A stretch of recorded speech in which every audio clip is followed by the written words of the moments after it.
Hello ভাই, কিরে? হ্যাঁ, হ্যাঁ বল। খবর পেয়েছিস তো? 25 তারিখ যে ফিস্ট আছে।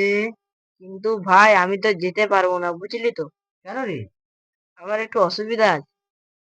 কিন্তু ট্রাই কর না, দেখ। তুই না এলে তো ফিস্টে না ভাই, যাওয়াটা। খুব গুরুতর অসুবিধা, যেতে পারবো না আমি। ব্যাপারটা বুঝ। আরে ভাই কাঁদছিস কেন? আরে কাঁদিস না, দেখ। আরে সত্যি তুই আসতে পারবি? ট্রাই কর না রে ভাই। আরে তুই না এলে, তুই জানিস আমি ফিস্টে কোনোদিন যাই না কোথাও। আরে কেন তুই কেন যাবি না? আমার একটু অসুবিধা আছে, তাই আমি যেতে পারবো না। তুই কেন যাবি না? এই দেখ, কাঁদিস না প্লিজ, দেখ। না না, তুই না এলে, তুই জানিস আমি তোকে ছাড়া কোথাও যাই না। না, চলে যা, দেখ। আমার একটু অসুবিধা আছে আর কি, ওই জন্য আমি যেতে পারবো না। আচ্ছা ঠিক আছে, ট্রাই করছি। আচ্ছা তাহলে কত টাকা দিতে হবে? আরে তুই এলেই আমার টাকা। তুই এলেই টাকা। তুই শুধু না, এলেই ঠিক আছে। তবুও তো দিতে হবে না কিছু।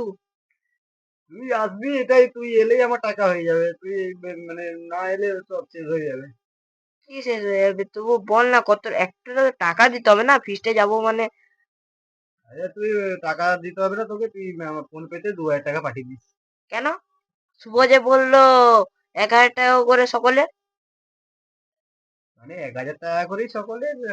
আমারটাও আর কি তুই পাঠিয়ে দিবি আর কি। কারণ হ্যাঁ, আমার ফোন রাখ। ধোকাবাজ বন্ধু কোথাকারে। মানে ফোন রাখ, আমার টাকা, মানে আমার টাকা। ফোন রাখ। তুই এটা বন্ধুত্বের মানেও বুঝে না।